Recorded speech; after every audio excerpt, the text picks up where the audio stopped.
से 6 करोड़ 50 लाख साल पहले एक बड़ा एस्ट्रॉयड पृथ्वी से टकराया। धूल के बादल ने सूरज को ढक लिया, तापमान गिर गया। पृथ्वी पर रहने वाला 25 किलो से ज्यादा वजन का हर जीव खत्म हो गया। डायनासोर का काल खत्म हो गया। डायनासोर का अंत एक नई प्रजाति के लिए सुनहरा अवसर लेकर आया। यह प्रजाति थी मैमल्स की मैमल्स, यानी स्तनधारी जीव। इन्होंने खुद को इस महाविनाश से बचा लिया था। अत्यंत गर्मी से बचने के लिए यह जमीन के अंदर रहने लगे थे और जिंदा रहने के लिए इन्होंने सब कुछ खाना शुरू कर दिया। इतने बड़े महाप्रलय के गुजरने के बाद धरती फिर से सामान्य हो गई थी। सदा पर फिर से नए पेड़ पौधे उगने लगे थे और धरती पर जो 5% जीव बच गए थे उनमें अडॉप्टिव रेडिएशन की प्रक्रिया से बहुत सारी नई प्रजातियां जन्म लेने लगीं। एओसिन में 5 करोड़ 50 लाख साल पहले बंदर जैसी प्रजातियां आईं। इनकी आंखें सर में आगे की तरफ थीं। इसी काल में केसर के अंदर एक महत्वपूर्ण इवैल्यूएशन हुआ।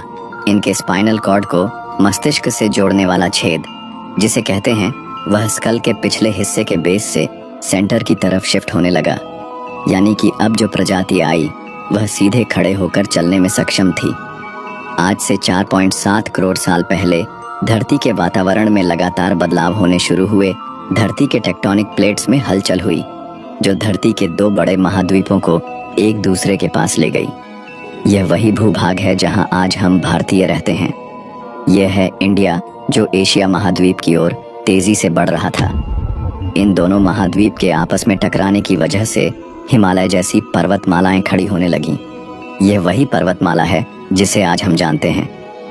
दुनिया की सबसे ऊंची चोटी माउंट एवरेस्ट के नाम से ये पर्वतमालाएं इतनी ऊंची थीं कि इससे मौसम का पैटर्न बदलने लगा, जिससे पृथ्वी ठंडी होने लगी। इस पर्वत श्रृंखला से गिरने वाला बर्फ आगे चलकर कई नदियों का निर्माण करने लगा। ये वही नदियां हैं जिससे आज हमारी आंधी से ज्यादा आबादी को पीने का पानी मुहैया होता है। ओलिगोसीन एपोच में 3 करोड़ साल पहले ग्लोबल कूलिंग हुई। घास के मैदान बढ़ने लगे और जंगल घटने लगे।